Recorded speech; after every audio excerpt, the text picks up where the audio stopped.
सो ये लिमिटेशन थी। First things limitation क्या थी बच्चों, एक हाइड्रोजन की कोई प्रॉपर प्लेस वो डिसाइड कर पाए नहीं।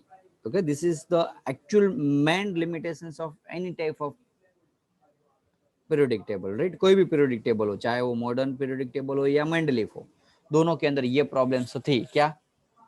Proper positioning. ओके, हेलो, आवाज आ रही है सभी को? Yes yes sir.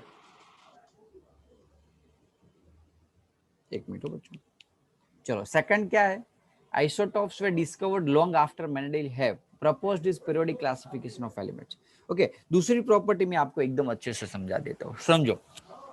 एक मिनट, शायद यहाँ लिखी हो तो पहले मैं देख लेता हूँ। है, इसलिए पहले ये समझा देता हूँ। चलो, कि isotope were discovered long after. अब आइसोटोप फाइंड हुए। क्या आइसोटोप यानी कि क्या? कि हाइड्रोजन का ही एक दूसरा ड्यूटेरियम और ट्रिटियम जैसा दूसरा एक आइसोटोप्स होते हैं। आइसोटोप यानी कि क्या होते हैं, मैं आप ये सारी चीज आपको कहाँ से, कौन सा चैप्टर में, इस चैप्टर में तो नहीं, लेकिन उसके बाद के चैप्टर में, उसके पहले आगे वाले चैप्टर में ज्यादा समझ में आएगी आइसोटोप वाला टॉपिक। तो ओके, कि आइसोटोप्स में क्या होता है कि जिसकी एटॉमिक नंबर सेम होता है लेकिन एटॉमिक मास अलग अलग होता है, उसको आइसोटोप्स बोलते हैं। तो जो आइसोटोप फाइंड हुए हाइड्रोजन के आइसोटोप जैसे ड्यूटेरियम और ट्रिटियम, तो उसकी कोई जगह बाद में रखी नहीं थी। उसने क्या था, हाइड्रोजन के बाद डायरेक्ट ये ले लिया। क्या? कहाँ रहा ये टेबल? ये रहा। हाइड्रोजन के बाद हीलियम तो तब फाइंड हुआ नहीं था, बाद में लिथियम, बेरिलियम। अब हाइड्रोजन के जो आइसोटोप थे कौन कौन से? Deuterium and tritium. सेम यही चीज ऑक्सीजन के भी आइसोटोप्स होते हैं, क्लोरीन के भी आइसोटोप्स होते हैं। तो ये सारे आइसोटोप्स है।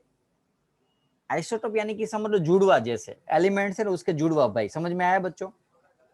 क्लोरीन है तो क्लोरीन का आइसोटोप क्लोरीन जैसा ही होता है, थोड़ा बहुत डिफरेंट होता है। समझ में आया? हेलो, तो उसकी कोई जगह उसकी कोई जगह फिक्स नहीं कर पाया। कौन?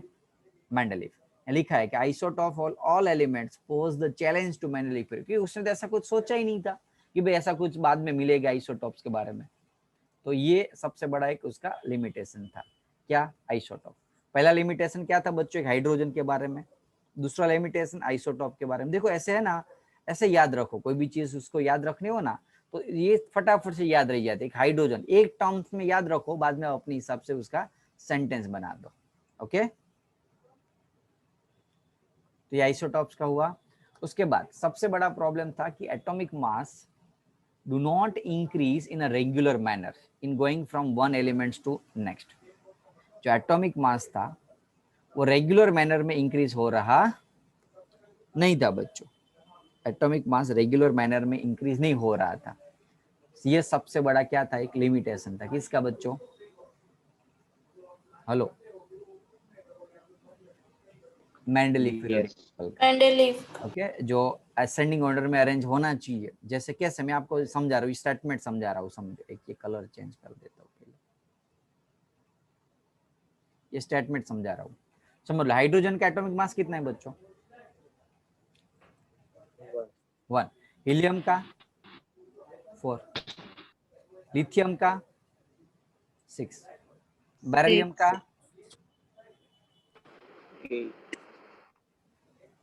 शायद 8 या 9 होता है, कुछ नियर अबाउट 8 पॉइंट समथिंग कुछ होता है। अभी बोरॉन का 10 होता है ना बोरॉन का। बेरिलियम का 9 होता है और बोरॉन का 10 होता है। ओके, 8 पॉइंट समथिंग था वैल्यू, तो नाम 9 आप एज्यूम कर सकते हो। अब समझो बच्चों, मैंने अरेंज कर दिया। ओके, मेरे पास 5 लड़के थे, समझो कितने? 5 लड़के।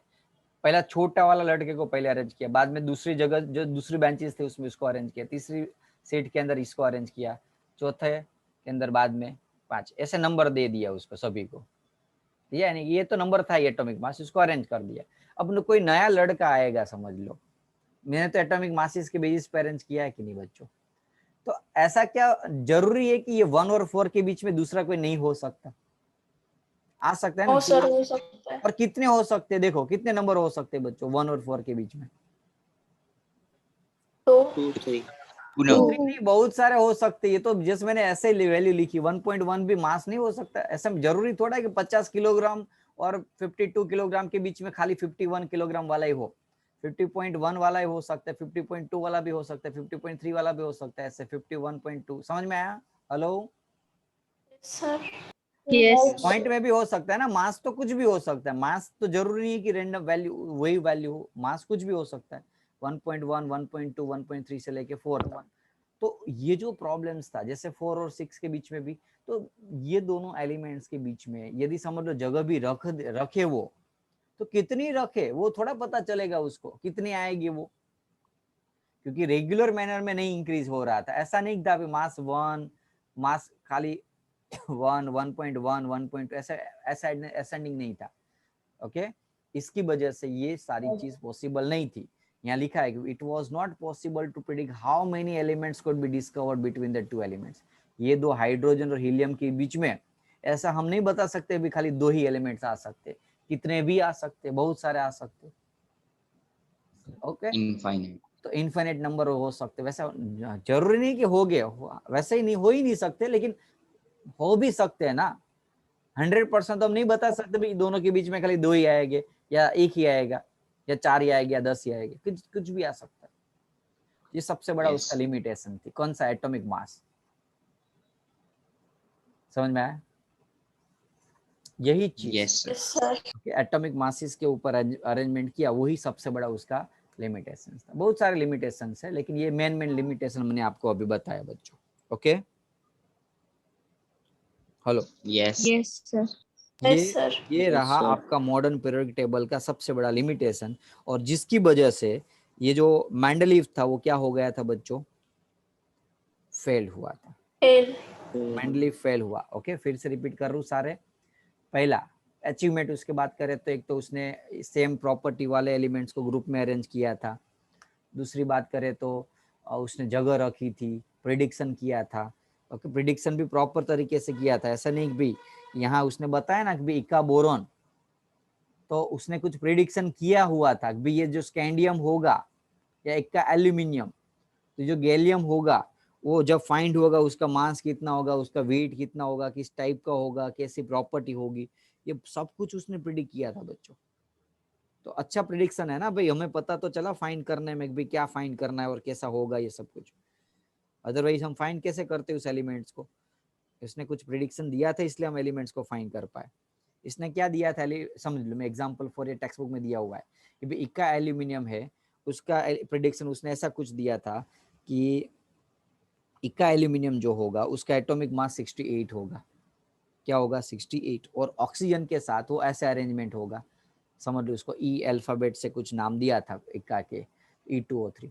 तो जब एल्यूमिनियम, ये प्रिडिक्शन था उसका 68 और E2O3। समझ में आया बच्चों?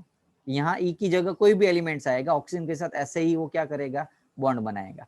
जब गैलियम फाइंड हुआ तब एक्चुअली जब पता चला तो गैलियम का atomic mass 69, near about same मिला बच्चों। हेलो, और देखा तो गैलियम और ऑक्सीजन ऐसे ही अरेंज होते थे, Ga2 और O3। ये प्रिडिक्शन सही हुआ उसका। ओके, लेकिन ओके, दूसरा नोबल गैसेस जो थे उसकी जगह उसने बताया था कि आप चाहो तो डिस्टर्ब किए बिना नए गैसेस को क्या कर सकते हो? ऐड कर सकते हो। ये अचीवमेंट थी। लिमिटेशन क्या क्या था बच्चों? एक तो हाइड्रोजन की जगह नहीं दे पाया वो, आइसोटॉप के बारे में कुछ सोचा ही नहीं था, तो जब फाइंड हुए तब कहाँ अरेंज करना है, क्या करना, वो नहीं बता पाया। तीसरा एटॉमिक मासिस को अरेंज करने के हिसाब से कि 2 एलिमेंट्स के बीच में कितने नंबर ऑफ एलिमेंट्स आएंगे वो कह नहीं सकते थे हम। हेलो बच्चों, ये उसके लिमिटेशन थी। कोई डाउट किसी को मेंडलीफ के अंदर बच्चों? किसी को? नो एकदम हमने डिटेल्स में पूरा मेंडलीफ पीरियोडिक टेबल को समझने का ट्राई किया हुआ है। ओके, पूरा डिटेल्स के अंदर। ओके, अब नेक्स्ट सेशंस के अंदर हम पूरा मॉडर्न पीरियोडिक टेबल को समझने का ट्राई करेंगे।